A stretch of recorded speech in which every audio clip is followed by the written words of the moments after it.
3. Order number 3, messages. Order number 4. Order number 4, petition. Order number 5. Order number 5, papers. Order number 6. Order number 6, notice of motion.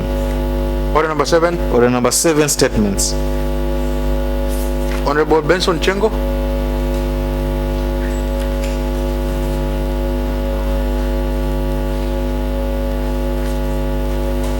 Are these the two that I signed today?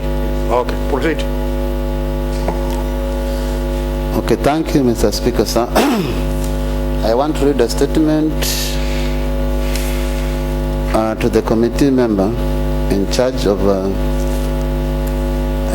the Department of Water, Environment, Natural Resources, Forest and Solid Waste Management through the chairperson, Water, Environment, Natural Resources Committee, Ganze Kamfu Baraka ECD Water Project, financial year 2017-2018. Whether the County Executive Committee member in charge of the Department of Water, Environment, Natural Resources, Forest and Solid Waste Management is aware that Ganze Kampu Baraka ECD Water Project budgeted in the financial year 2017-2018 at a cost of 5 million has installed and the contractor has abandoned the site. If yes, what has led to the delay in completion, and what measures the CCM taking to ensure that the project is complete? Also, Mr. Speaker, I have another statement to the Department of Health Services. This statement goes to the County Executive Committee member in charge of health services through the chairperson, Health Services Committee, stored septic tank projects. Whether the County Executive Committee member in charge of the Department of Health Services is aware that Jila Dispensary Septic Tank and Kachiron Dispensary Septic Tank projects budgeted for in the financial year 2016-2017 are not yet complete, hence denying the residents their rights to use the facilities. If yes, what has led to the delay in completion? What measures the CCM taking to ensure that the project is complete? Thank you, Mr. Speaker. Next. Chairperson, Health Committee Services. Honorable Taura, is he present? Anybody who has been delegated to give the response?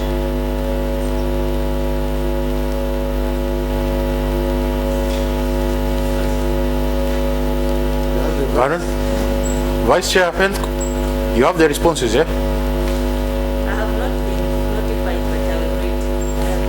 Okay.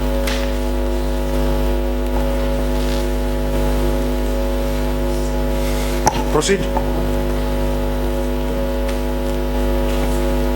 What was the question and what is the response? Thank you, Mr. Speaker, sir. Before I proceed with the response, allow me to read the statement raised by Honorable Albert Kiraga.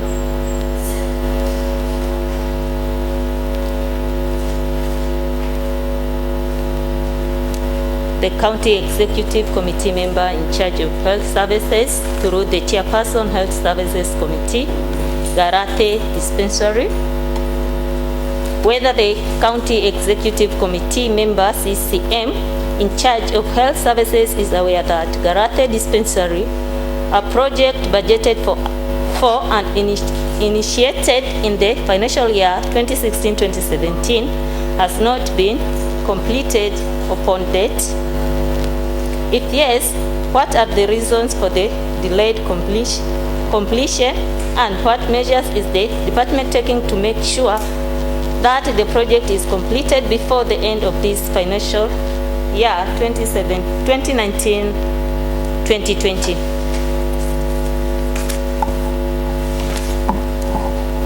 The response is as follows.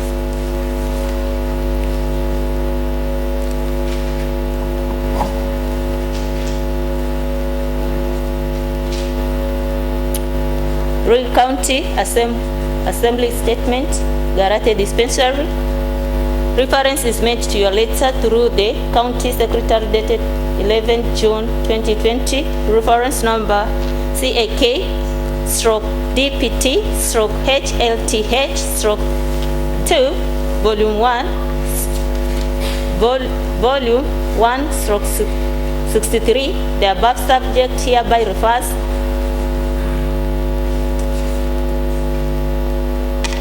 I'll read the response and then followed by the attached copy of some documents. There are so many. Yes.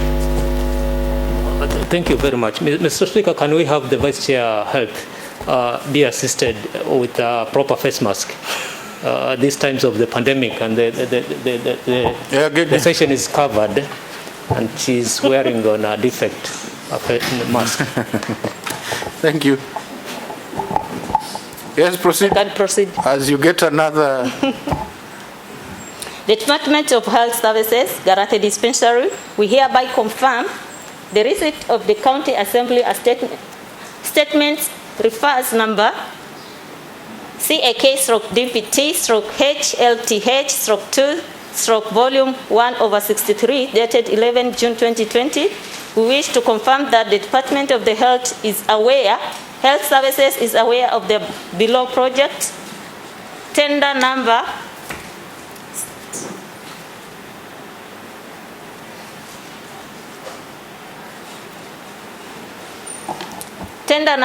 KC/RFQ/1900027/2/2015-2016.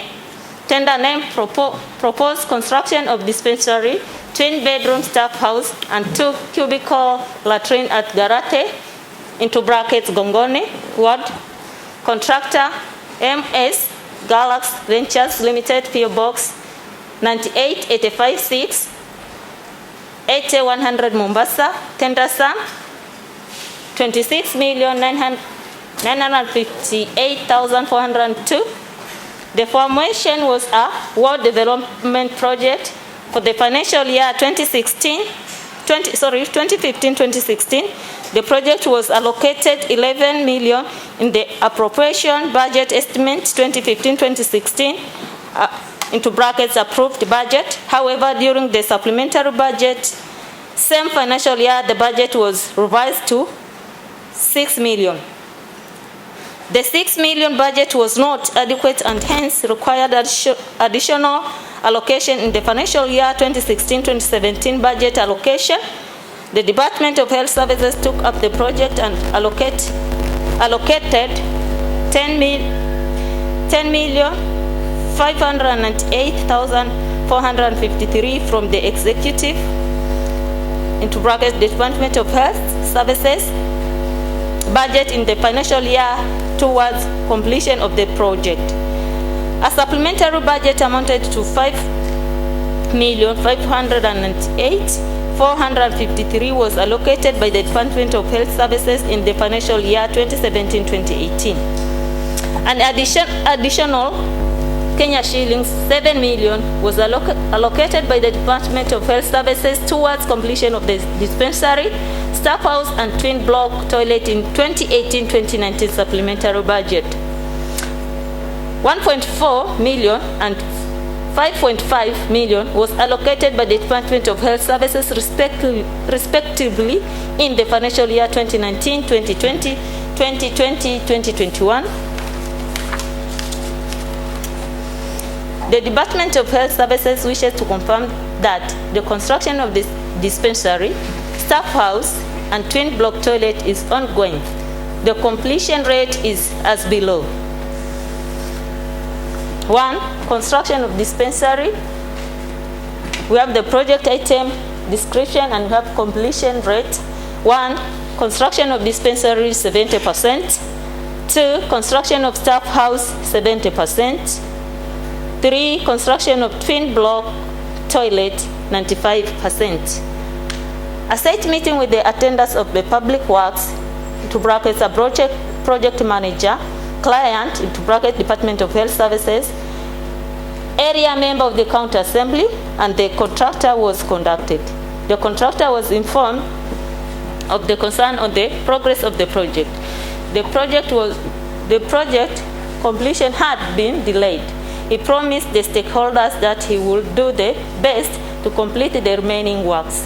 However, the progress is still low. Consequently, it has been resolved that the project manager issue the contractor with a default notice before end of June 2020. The department is dedicated and committed to ensure that the project is complete and operationalized by October 2020 to ensure value of money and ensure the citizens access health care services with easy. Mr. Speaker, sir, there are some copies of documents. There are so many. I will only just read the list of the documents. Attached herein, please find the following for easy of reference and record. 1. A detailed report on the project requisition duly signed and approved by the accounting officer, Appendix 1. Tender evaluation committee's meeting, Appendix 2. Tender committee minutes, Appendix 3. Notification of award, Appendix 4. Letter of acceptance of offer of award, Appendix 5. Signed contract, Appendix 6. Local service order, Appendix 7. Inspection and acceptance committee's report, Appendix 8. Invoices, Appendix 9. Payment certificates, Appendix 10. Voucher processing logs, Appendix 11. Remittance of advice as proof of payment. Advance as proof of payment, Appendix 12. Project payment summary, Appendix 13. Budget allocation 2015-2016, Appendix 14. Budget allocation 2016-2017, Appendix 15. Budget allocation 2017-2018, Appendix 16. Budget allocation 2018-2019, Appendix 17.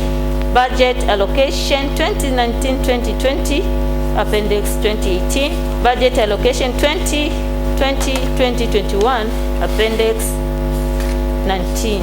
Thank you, Mr. Speaker, sir. That is the response. Bokiraga? It's a very long statement. Thank you so much, Mr. Speaker. Mr. Speaker, first of all, I must say I'm not very much pleased with this response. Mr. Speaker, initially, Mr. Speaker, this was a World Development Fund project. And Mr. Speaker, I had initially, through the World Development Fund monies, we had allocated 11 million. And Mr. Speaker, we thought that 11 million would be enough to construct a dispensary at the level of Class O. Mr. Speaker, I was advised that this amount was it was huge for that level, and that is why it was revised downwards to 6 million, Mr. Speaker, of which the department by then said it would construct that dispensary at that level, Mr. Speaker. Mr. Speaker, there was also a change in story, and that is why, Mr. Speaker, you are seeing all this literature that they changed from Class O to a modern dispensary, Mr. Speaker, worth the contract sum, the tender sum, 26,958,452.06. But this now was from the department, and that is why, Mr. Speaker, they said they took over this project and added these monies, Mr. Speaker. Mr. Speaker, if you add all these allocations, first of all, they go over and above the tender sum, Mr. Speaker. The tender sum is only 26,958,452. 0.06. But with these, all these allocations, Mr. Speaker, it amounts to 39,196,911, an excess of 12,238,458.94, Mr. Speaker. I don't know why there is this excess, but Mr. Speaker, if you read at there is this paragraph here where they are saying an additional 7 million was allocated by the Department of Health Services towards a completion of the dispensary, staff houses, and the twin block toilet in 2018-2019 supplementary budget, meaning that they added 7 million to complete the dispensary, staff house, and twin block toilet and that was, Mr. Speaker, that was 2018-2019 financial year, Mr. Speaker. Mr. Speaker, I don't want to dwell much on the monies because I also believe there's something fishy with this allocation, Mr. Speaker. And you all know by then who was the chief officer, Mr. Speaker, of health services. That was Mr. Malingi, and you also know where how things went against him in terms of that department, Mr. Speaker. Mr. Speaker, the tender for this for this project was opened on 10th November 2015, and there are those annexes which have been attached, Mr. Speaker, and a letter of notification from by then the County Secretary, Mr. Owen Bayer, was written on 15th January 2016. And a letter of acceptance, Mr. Speaker, by the contractor now, accepting that project was written on 1st March, that is 2016. So already look at the gap of the period, Mr. Speaker, from the notification to the receipt of the acceptance letter. And if you read the letter of notification, the contractor was given 7 days to reply whether he has accepted or not. But that letter, Mr. Speaker, was received on 1st of March 2016, a gap of almost two months. Mr. Speaker, we have had several meetings between the department and the contractor and the public on the site, Mr. Speaker. And if I'm not mistaken, Mr. Speaker, we've had almost 5 meetings for this project, Mr. Speaker. And the last meeting, Mr. Speaker, the contractor promised he would hand over that project on June 2019. That is after our final meeting, which, Mr. Speaker, that meeting has been projected here. Mr. Speaker, the tendency of this contractor is that when we have a meeting, he'll come down to the staff site. Or when I make a call to the chief officer or to the department, the next week that contractor will appear on the ground. But will appear on the ground about 1 to 2 weeks, and then he vanishes, Mr. Speaker. And that has been the tendency, Mr. Speaker, from that day up to date. Mr. Speaker, yesterday I was at the site, and funny enough, the contractor is on site, but he came last week. And even, Mr. Speaker, the foreman, I met the foreman there, and he also, he said, Mheshimiwa, I'm sorry, because we do not know whether we are going to finish 2 weeks here. First of all, the bags of cement he brought were 20 bags of cement, meaning that after 1 week, Mr. Speaker, this contractor will vanish. And we do not have hope as a community when this project is going to complete. So, Mr. Speaker, I would really urge or request you, Mr. Speaker, why don't we have the Committee on Health to make a site visit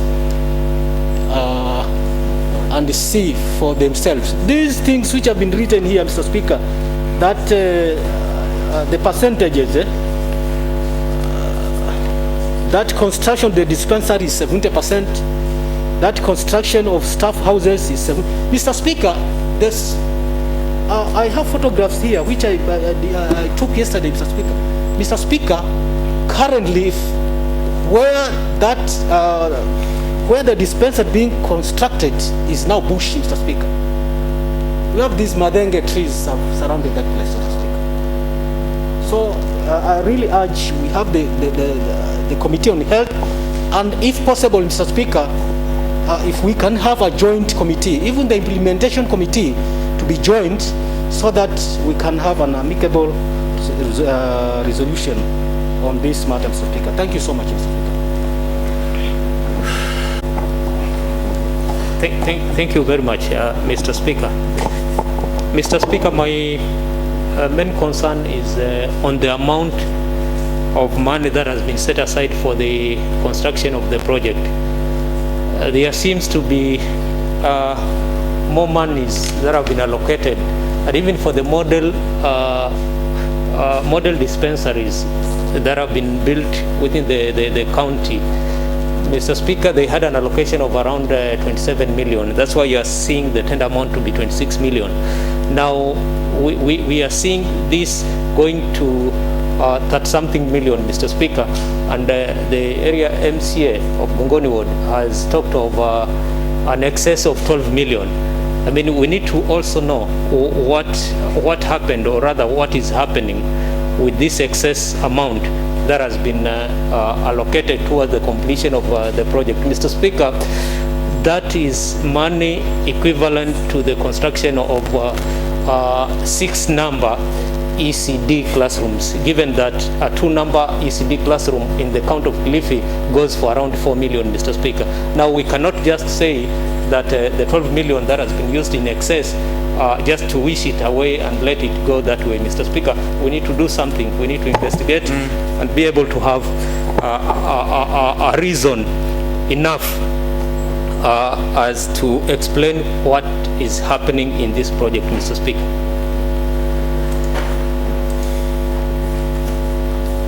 Thank you, Mr. Speaker. I also share the same concerns because I was doing some calculations here on the allocations. And actually, the amount is very high. We have almost 38 million plus. Far much higher than what was projected. Yes. Again, Mr. Speaker, another concern is these projects take a very long period of time for completion. And we all know in every year there are also changes in the market. So a bag of cement may go for 500 now. We are not sure by next year how much that bag of cement will cost. So this manner in which the projects are lagging behind, they attract a lot of variations, which to me, I think the county has to rethink on how these projects are handled. If a contractor does not have the capacity, then it should not be awarded, so that we give that contract to somebody who has the capacity and do the project and complete it in good time. So, Mr. Speaker, I want to thank the CC for bringing a lot of documents here, but with these documents, there are a lot of lapses in it, so that we need to know more about the allocations and why the project is taking too long for it to be completed. And in the end, it will also cost even the same county more money when it comes to variations. So we are worried more money will also be allocated for the same project. Thank you, Mr. Speaker. Vice Chair, I think this is one of those matters that I would directly, without any hesitation, direct you to write to the office of the clerk, to write to the CC member to appear in person with any other officer, any documentation in relation to the questions that have been raised. The figures, even to me, are appearing to be quite confusing. So that the committee within the next 7 days, please have a meeting with the CC member plus the chief officer and any other relevant officer, interrogate that matter, and then thereafter you return a verdict to the House. Does that also apply to the other?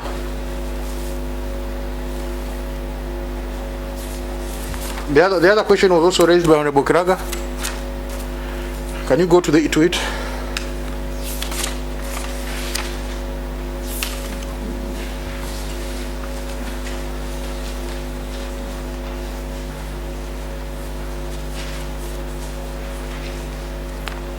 Move to the next response.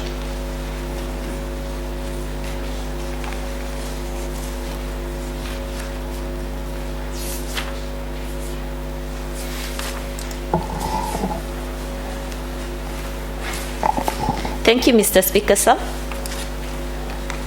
I'll read the statement raised by Honorable Kiraga before I proceed to the response. The County Executive Committee member in charge of health services through the Chairperson Health Services Committee, Linda Mama Program.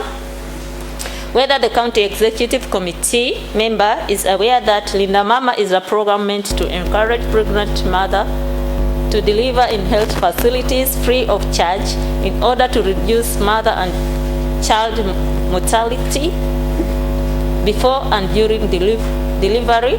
Whether the CC is further aware that when a mother delivers in a public facility, the facility is compensated with a fee of 2,500 Kenya shillings, while when one delivers in a private facility, the facility is compensated with 25,000 Kenya shillings.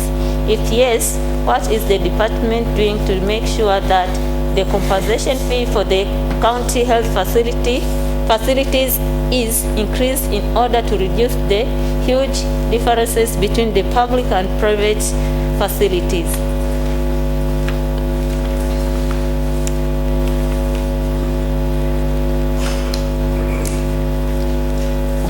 I'll go direct to the response. The Department of Health Services in the Mama Program. The CC for Health Services is aware that the Linda Mama Program is a public-funded health scheme to ensure that pregnant women and infants have access to quality health care services. The Linda Mama Program is aimed at addressing the challenges of high maternal mortality and increased access to health facilities, skilled delivery services, and consequently improving maternal and child health. The service entitlement under the Linda Mama Program comprises of an expanded package of benefits to pregnant women and their newborns for a period of 1 year, commencing on the date of activation of the benefits by the mother at a National Hospital Insurance Fund, that is NHIF, accredited health facility, support to operationalized the Linda Mama Program in managed by the National Hospital Insurance Fund. It targets Kenya women who cannot afford any medical cover, including NHIF. The department is aware that the reimbursement for a dispensary and health center for delivery is 2,500 and 5,000 for level 4 hospital. This is a policy matter guided by Linda Mama Program implementation guidelines. This disparity in terms of reimbursement for the public health facilities and private facilities is evident. However, this being a policy matter, it can only be followed up through the Council of Governors, Cabinet Secretary for Ministry of Health, and a National Hospital Insurance Fund Board. The department commits to follow up on this crucial matter through the aforementioned offices. As a department, we do concur that an increased reimbursement will go a long way in improving the services delivery for the benefits of the citizens. Thank you, Mr. Speaker, sir.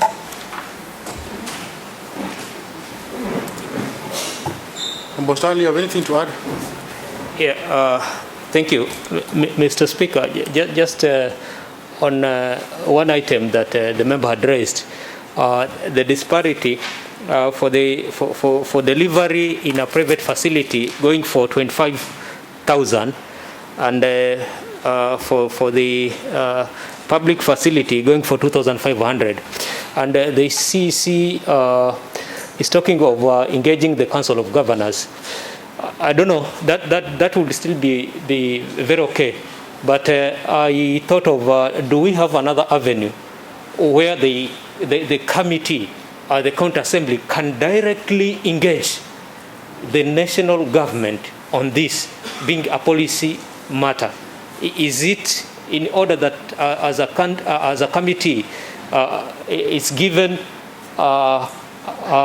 permission and is facilitated to take up the matter so that the committee directly engages either the Council of Governors or the ministry or the national government so that we can have it? Because what is happening is most women will now prefer having deliveries done on the private, and the guys who are managing the private facilities are even going ahead.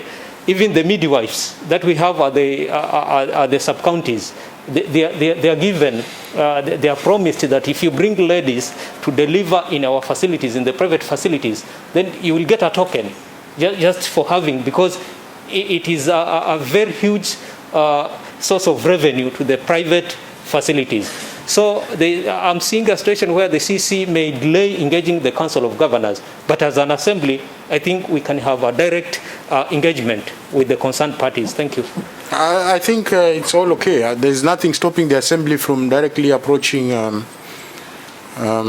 department in the national government. It doesn't have to be through the CC. Probably chairperson, and you can arrange that with the clerk and then find out which relevant office the committee plus the move of the statement can be able to seek redress. Okay, that any other response? Is the last one?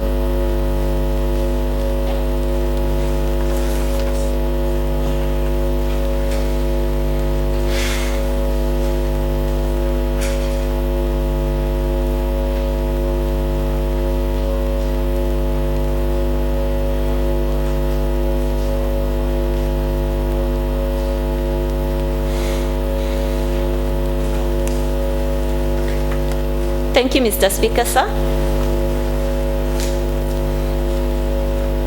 The County Executive Committee member in charge of health services, through the Chairperson Committee on the Health Services, Shomela Dispensary, whether the County Executive member in charge of health services is aware that Shomela Dispensary has cracks all over, endangering the lives of residents seeking services at the facility. Whether the CC further aware that the matter was reported to her by technical officers sent to the facility for assessment, and that she promised prompt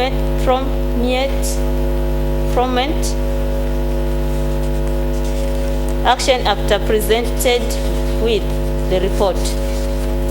If yes, 1, why has it taken so long since 2018 for the renovation to take place? 2, what measures is she taking to make sure that facility is renovated soonest possible, and when?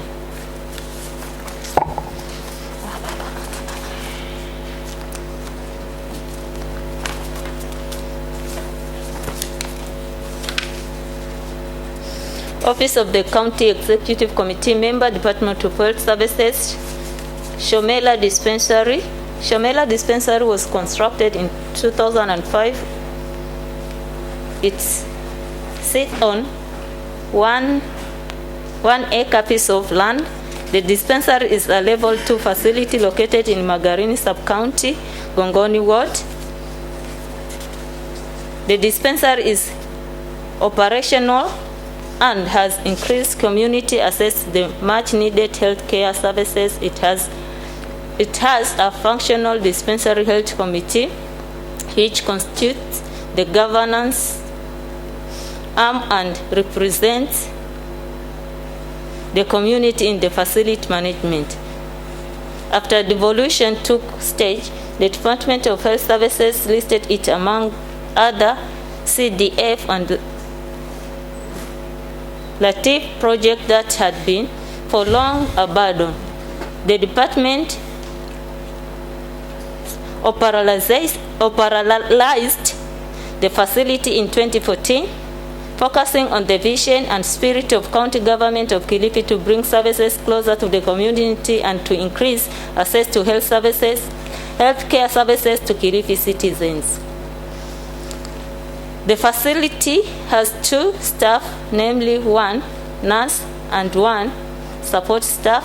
The dispensary's workload is as below.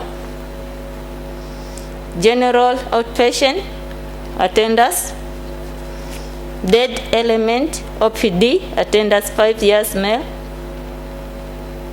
2019 707, 2020 596. OPD attendance 5 years female, 1663, 2020 1135. OPD attendance 5 years male, 2019 468, 2020 278.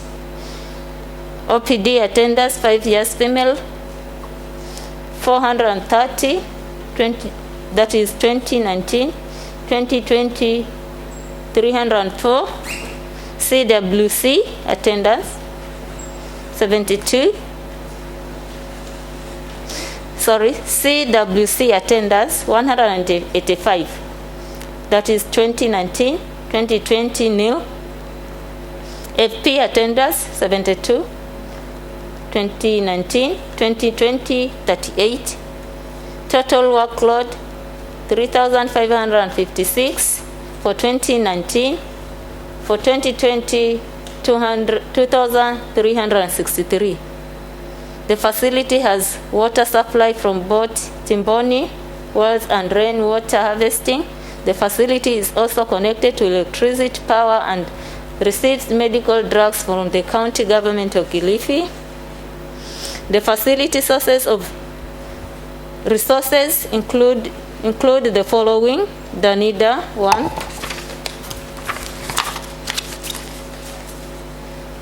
user fee forgone, Linda Mama and county government of Kilifi.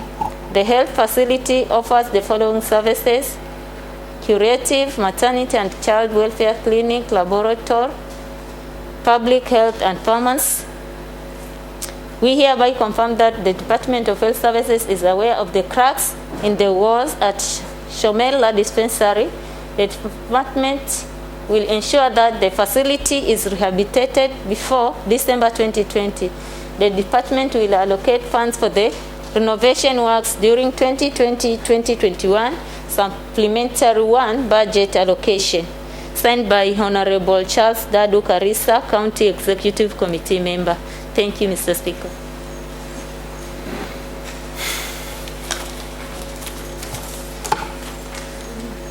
Bukiraga. Thank you so much, Mr. Speaker.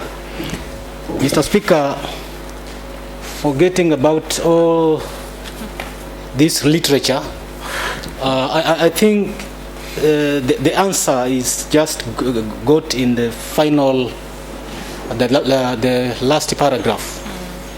And I hope, Mr. Speaker, the CCs should be told how to respond to statements this county assembly, because we are not interested with this literature, Mr. Speaker, and of which some of this literature is misplaced, Mr. Speaker. It's wrong. It's a wrong literature. For example, the dispensaries do not have user fees, and Shomela is a dispensary. Shomela is a dispensary. It's not a hospital, Mr. Speaker. And again, Shomela dispensary does not benefit from Danida funds. It's not one of the facilities which benefits from Danida funds. I have that report, Mr. Speaker. And it's not that I have the report from the ground, but I have a report submitted by the department itself. I think the other day we had a meeting, the sub-county MCS from Magarini sub-county and the healthy team from Magarini, and we are served with a report from the various dispensaries, and the Shomela dispensary is not one of those which benefits from NIN. But again, Mr. Speaker, with the last paragraph, if that is what is going to happen, then I'm just okay. Thank you so much.